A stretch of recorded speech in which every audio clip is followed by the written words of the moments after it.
Un saludo de paz para cada uno de ustedes, amigos que están pendientes de este programa Tiempo de Gracia. Hemos estado compartiendo en estos primeros programas acerca del trono de la gracia, el trono de misericordia que está dispuesto para cada uno de nosotros. Y es esa cruz del Calvario donde está ese trono de gracia antes de que nos presentemos al trono de justicia. También estuvimos conversando y reflexionando, aprendiendo acerca de esa última petición del Padre Nuestro que Jesús nos decía, pidan también, líbranos del mal. ¿Qué es el mal? El maligno, ¿de dónde viene ese deseo de destrucción hacia el hombre? Y pues definitivamente desde esa envidia de Satanás. Y hoy vamos a continuar con un tema precioso y es acerca de qué es el pecado. Así que no cambies, quédate con nosotros en estos minutos que van a ser de gracia. Vamos a iniciar leyendo la frase del día de hoy. Presta muchísima atención y dice de la siguiente manera: el pecado de este siglo es la pérdida del sentido del pecado. El pecado de este siglo es la pérdida del sentido del pecado. Y esto lo decía el Papa Pío XII. Y mira qué tremendo, porque a pesar de que fue hace varios años ya, parece que sigue siendo la verdad de nuestros días y hoy con más fuerza, con más razón, nos han presentado un mundo relativo, en tonos grises, decía un gran sacerdote jesuita, que él pues acuñó el tema de la psicología social y por lo tanto en esta hora nosotros también necesitamos abrir nuestros oídos a esta realidad. No existe un evangelio real que sea relativo.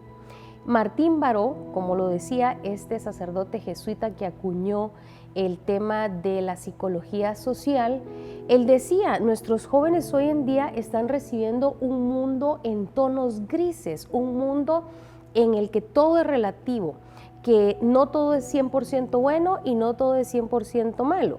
Otras palabras u otras frases que se utilizan hoy día es, por ejemplo, bueno, con que no le haga mal a nadie, aunque él se destruya. A mí no me importa lo que está haciendo él, con que no me afecte a mí, no me importa. Y esto es relativismo. La palabra del Señor nos enseña que sí existe el bien como tal y el mal absoluto. Sí lo existe. El bien y el mal, o lo blanco y lo negro, si lo queremos poner acá, pero tonos grises no lo hay, porque el Señor decía en Apocalipsis, ojalá fueras tibio o fueras caliente, pero como eres tibio, te voy a vomitar de mi boca, dice el Señor.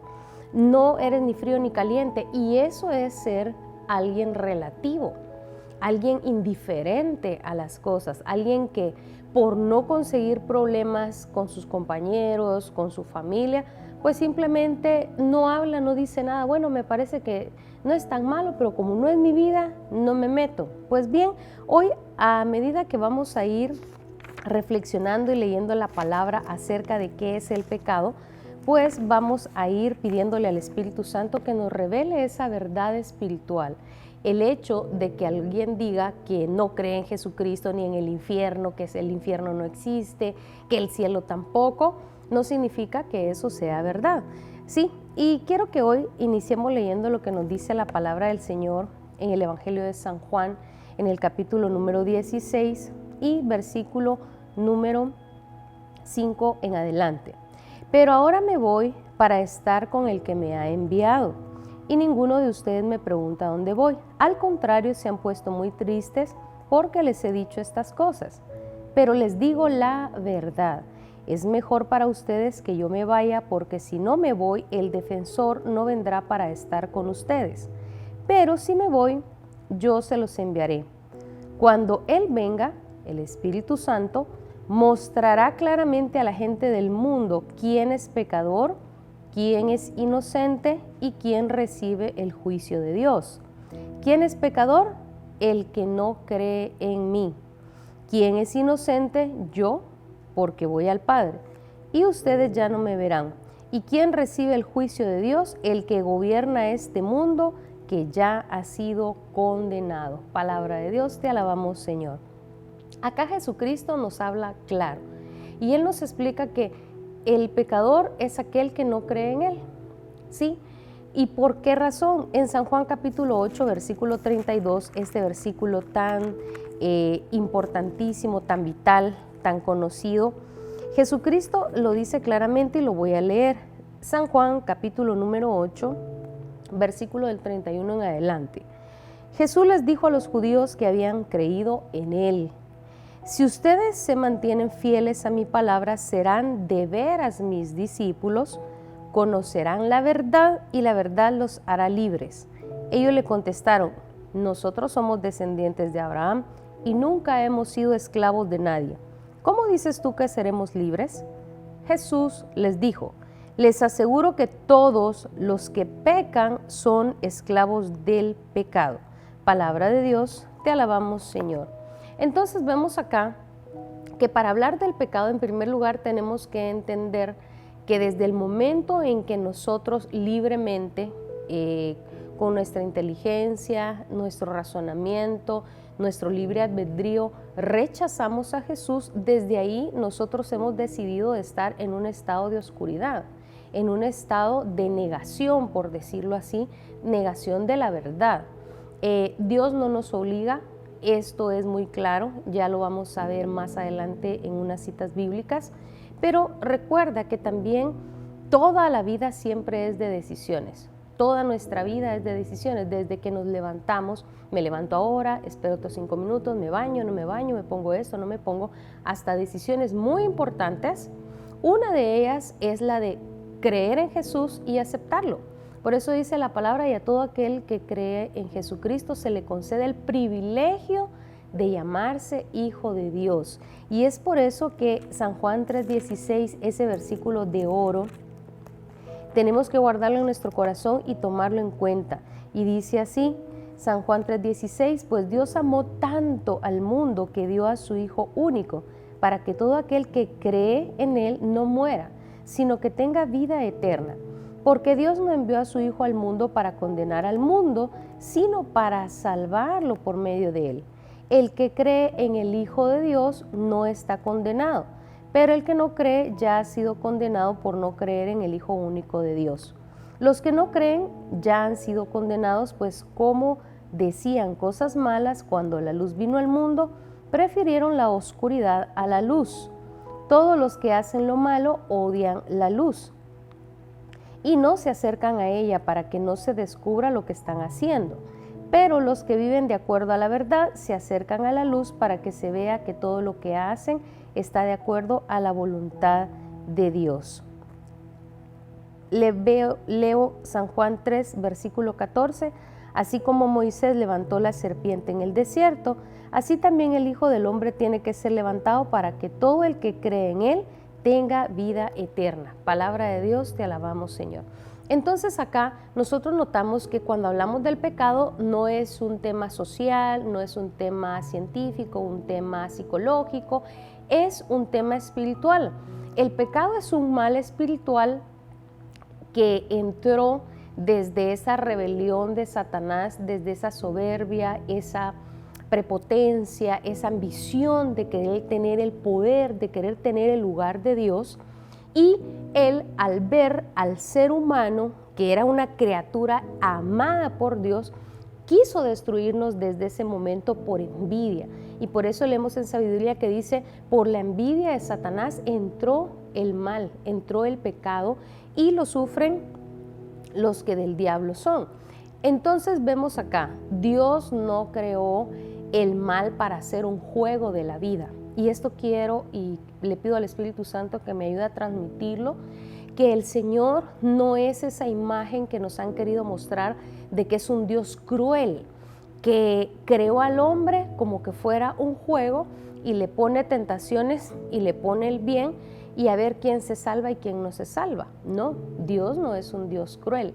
Vuelvo a repetir, el mal no existía, la condenación no existía.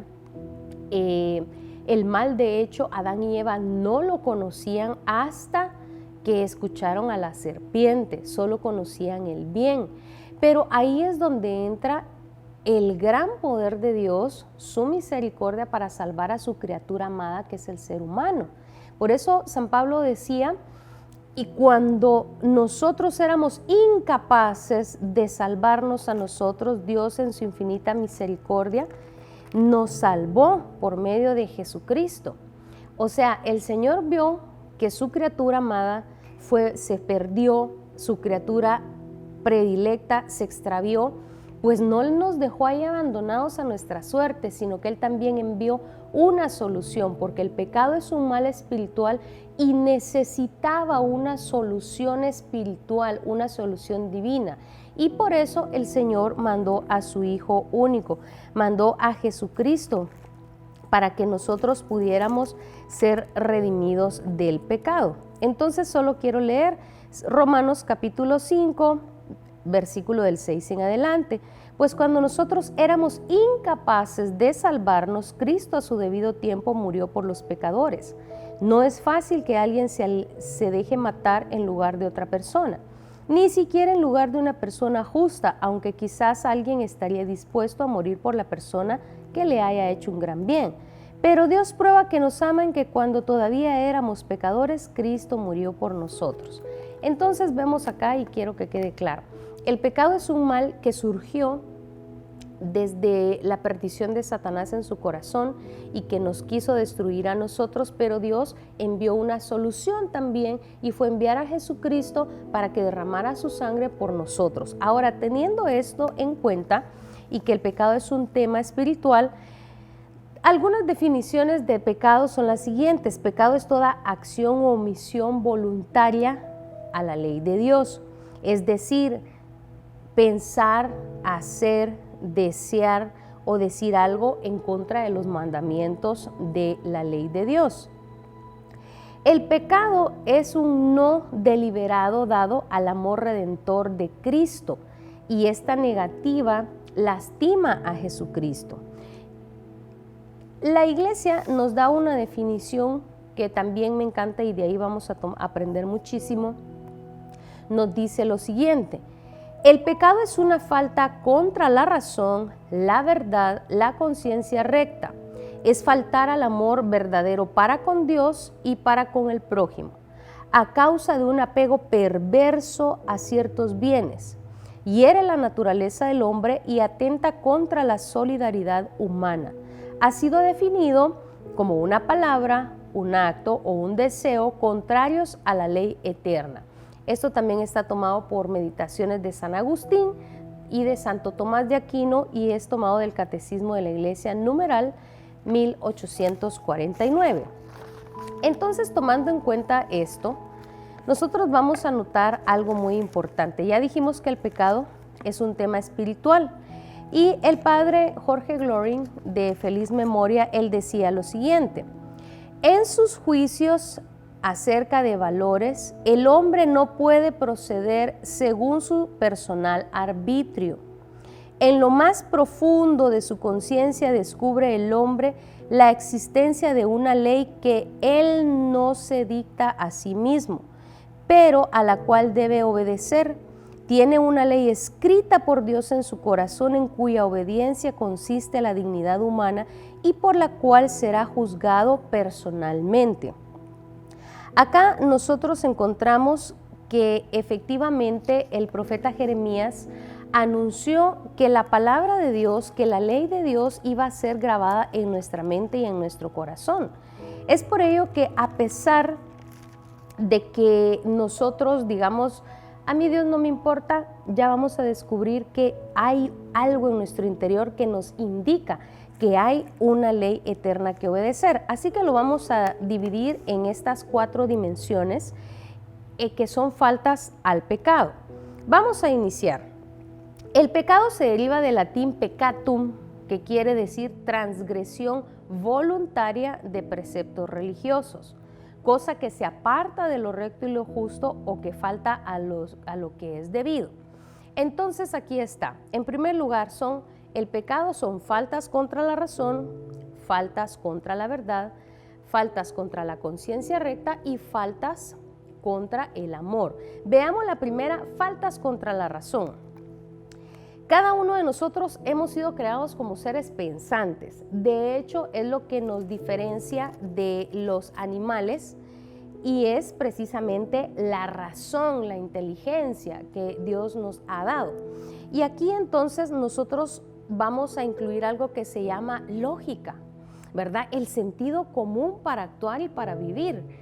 Y es tan fácil, por ejemplo, decir, bueno, si yo estoy en un lugar, tomo una billetera que no es mía, la razón, la lógica, el sentido común me indica que no es mío. No necesito que alguien me esté diciendo, si agarra eso, eso es pecado, o eso es malo, es incorrecto. No, porque mi sentido común, por lógica, me indica que no es mío. Podemos poner otro ejemplo tal vez sencillo. Si yo tomo una vela y se la pongo a una persona, la lógica, la razón, mi inteligencia me indica que le voy a hacer daño a esa persona si yo le acerco esa vela. Pues bien, el pecado en su primera dimensión son todas las faltas en contra de la razón. Cuando usted actúa en contra del sentido común, cuando usted actúa en contra de ese razonamiento, en contra de esa inteligencia, de esa capacidad pensante, eso es un pecado. Usted está actuando en contra de esa capacidad de razonamiento, de pensar y de poder actuar conforme a la inteligencia. Así que en Eclesiástico capítulo número 15, voy a leer esta cita rapidísimo para respaldar esta primera dimensión de faltas que se consideran pecado. En Eclesiástico capítulo número 15, del versículo 11 en adelante, nos dice claramente que cada uno de nosotros tenemos esa capacidad pensante de poder decidir lo que vamos a hacer. Y quiero leerlo literalmente y dice de la siguiente manera: no digas es Dios quien me hace pecar, porque Él no necesita lo que detesta, ni tampoco digas Él me hizo caer, porque Él no necesita de gente malvada. El Señor odia lo que es detestable y no se lo envía a quienes le respetan. Dios creó al hombre al principio y le dio libertad de tomar sus decisiones. Si quieres, puedes cumplir lo que Él manda y puedes ser fiel haciendo lo que le gusta.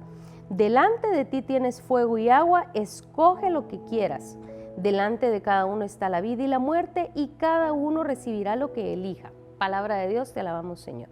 Nosotros, por nuestra inteligencia, razonamiento, sentido común, tenemos también libertad de acción. Entonces, todo lo que hagamos en contra de esa inteligencia, razón, lógica, sentido común, es considerado una falta, un pecado. Veamos rápidamente entonces las faltas contra la verdad. Jesucristo dijo claramente: yo soy el camino, la verdad y la vida. San Juan capítulo número 14. Él es la verdad absoluta, San Juan 14, versículo número 6. Jesucristo es la verdad absoluta. Aunque algunas ciencias pues nos digan que no hay nada absoluto, la ciencia de ayer supera a la de ahora y la de mañana superará a la de hoy, pero sí existe una verdad absoluta y es Dios mismo. Y basados en esa verdad absoluta, de ahí pueden sostenerse todas las verdades del universo que existen. Sí, Albert Einstein decía él mismo que no podía haber un universo tan perfecto sin una inteligencia superior que lo haya creado. Y tiene toda la absoluta razón. Así que partiendo de la verdad que Jesucristo, se parten las diferentes verdades. Hoy hay muchísimas corrientes filosóficas que nos quieren engañar. Jesucristo decía en San Mateo 24, tengan cuidado, porque van a venir falsos profetas a confundirlos, incluso se harán pasar por mí y tratarán de engañar incluso a los elegidos. Ahora, descubramos un poquito cuál es la fórmula del engaño. Por eso es que nosotros, antes de escuchar y aceptar algo como un hecho, pues por eso somos seres pensantes, tenemos que evaluar, investigar, ¿verdad? Orar, discernir, eso no es verdad. Señor, guíame a la verdad, porque Jesucristo lo prometió en San Juan 16, que enviaría al Espíritu Santo y que el Espíritu Santo nos va a guiar a toda verdad.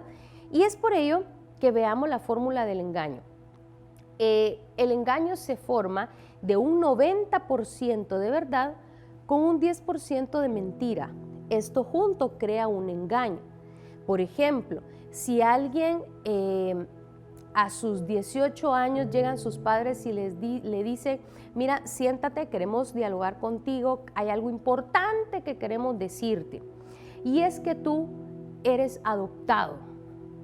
Tú no fuiste engendrado por ella ni por mí, sino que nosotros te adoptamos. ¿Qué diría usted? He vivido engañado toda mi vida. Y lo diría con justa razón, ¿verdad? Usted ya he vivido engañado, se hizo la luz, vi ahora la verdad. Pues así trabaja Satanás, pone un poquito de, una gran cantidad de verdad y un poquito de mentira. Por ejemplo, tenemos una botella de agua limpia, dice nuestro fundador, digna de beberse, pero antes de que usted se la beba, alguien le dice, permítame, le voy a echar 2 gotitas de agua de desagüe. ¿Usted se bebería esa agua? Claro que no, yo tampoco. ¿Por qué? Porque está contaminada. Y alguien diría, pero mire, es una gran botella de agua que se va a echar a perder, no me importa, pero ya está contaminada con esas 2 gotitas de agua de desagüe. Pues así es la mentira que empaña la verdad de Dios, que empaña la verdad de la vida, que empaña la verdad de la ciencia. Hoy no podemos nosotros apoyar desde ningún punto de vista el aborto, porque desde el momento en que el espermatozoide fecunda el óvulo, ahí ya hay vida, ahí ya hay vida. No podemos irnos en contra de la verdad, por eso todo acto en contra de la verdad se considera pecado. Y tenemos ya pocos minutos, pero vamos a visualizar rápidamente y a reflexionar las 2 últimas dimensiones de faltas que se consideran por eso pecado, y son las faltas contra la conciencia recta.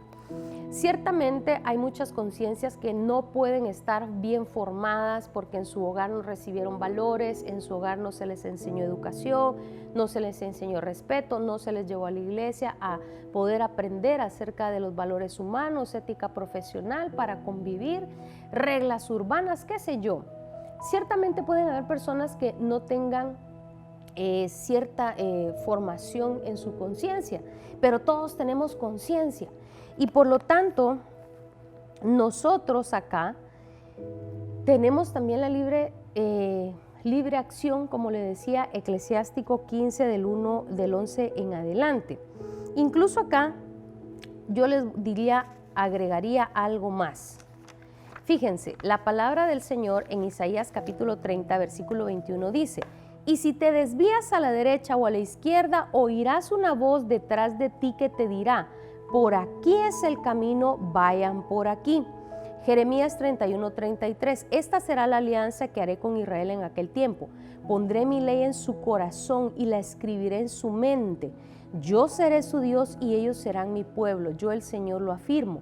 Ya no será necesario que unos a otros, parientes y amigos, tengan que instruirse para que me conozcan, porque todos, desde el más pequeño hasta el más grande, me conocerán. Palabra de Dios, te alabamos, Señor.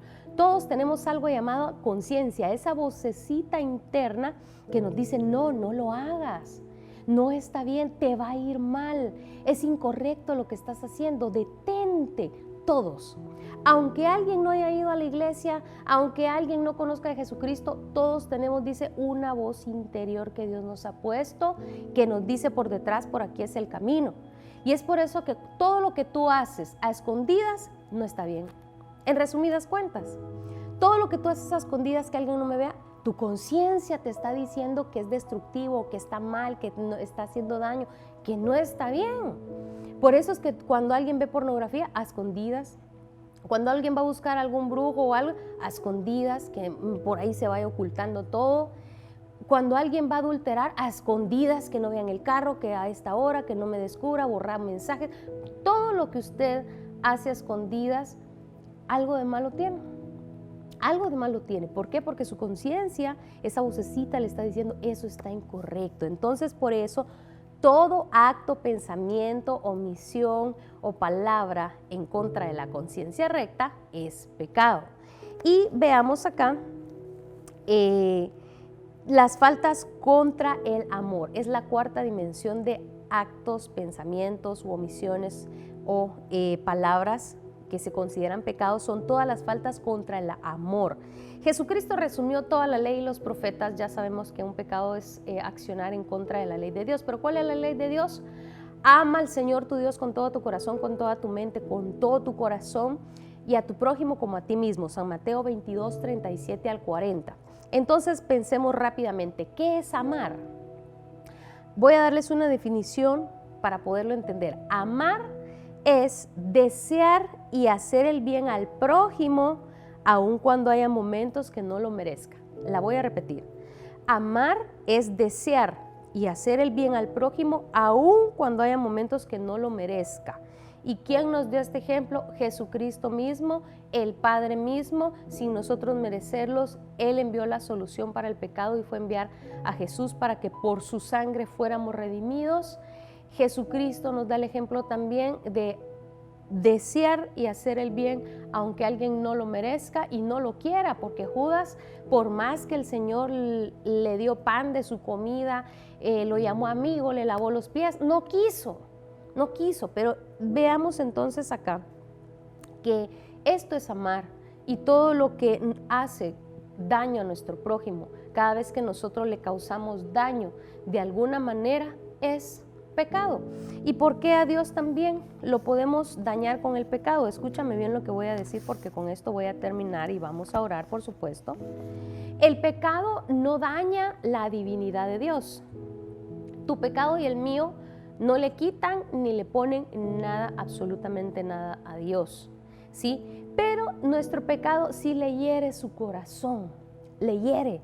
Y esto es tremendo, porque dice acá: el pecado efectivamente no afecta a la naturaleza divina, que es inmutable, pero sí afecta al corazón de Padre, que se ve rechazado por el Hijo a quien Él tanto ama.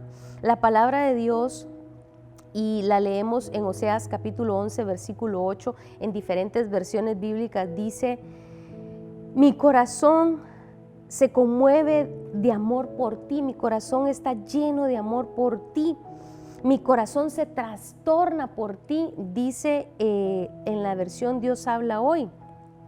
Y vemos acá también que en Génesis 6:6 dice: el Señor vio que era demasiada la maldad del hombre en la tierra, y que éste siempre estaba pensando en hacer lo malo, y le pesó haber hecho al hombre con mucho dolor. En otra versión, Jerusalén, dice: se indignó en su corazón.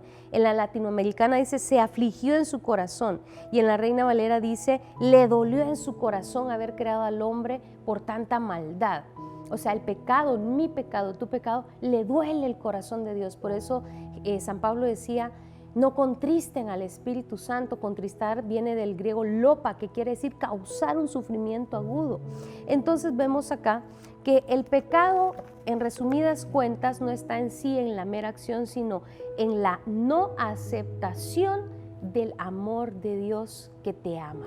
Así que es decisión tuya y mía el aceptar ese amor de Dios. Así que oramos en este momento. Padre, no podemos entender a cabalidad la magnitud y la naturaleza del pecado, pero tú nos has dejado tu palabra para que comprendamos.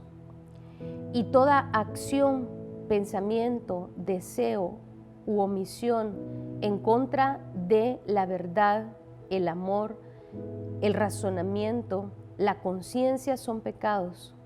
Pero sobre todo, Señor, el rechazarte, el no aceptarte, el no creer en tu Hijo Jesús. Por eso en esta hora, simplemente y humildemente, acercándonos a tu trono de gracia, acercándonos a esa cruz que es ese trono de gracia y misericordia, te pedimos que nos des la gracia, Señor, de la conversión, la gracia de la fe, de creer en ti y aceptar la redención que nos trajo tu Hijo Jesucristo. María Santísima, intercede por nosotros, en el nombre de Jesús. Amén y amén. En el nombre del Padre, del Hijo y del Espíritu Santo. Amén. Así que gracias por haber estado con nosotros estos minutos. Por favor, no te pierdas el próximo programa de Tiempo de Gracia, que estaremos dando la continuación, y son los frutos del Espíritu Santo. Dios te bendice.